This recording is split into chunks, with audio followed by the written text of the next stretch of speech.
Las estaciones de tren de Tafalla y Alsasu arrancan 2020 con polémica. La decisión del cierre de las taquillas por no superar la media de 100 viajeros diarios y sustituirla por máquinas no ha gustado mucho a los vecinos. Yo, que soy ya mayor, ¿por qué tengo que aprender cómo funciona una máquina? El miedo a que desaparezca totalmente el tren. Lo encuentro inconcebible que no pueda haber un jefe de estación en una ciudad como Tafalla. En vez de crear empleo, nos los cargamos. Castejón tampoco permite actualmente la venta presencial de billetes, pero al superar la cifra próximamente abrirá sus ventanillas.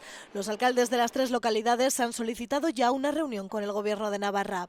El tren lo que hace es unir, ¿no? Y unir poblaciones, cohesionar el territorio. Y estas medidas creemos que lo que llevan adelante es pues, precisamente todo lo contrario. Y otro de los temas importantes, y en esto afecta más a Tafalla, es el miedo que tenemos de que con la puesta en marcha del TAF, la estación de Tafalla termine cerrándose.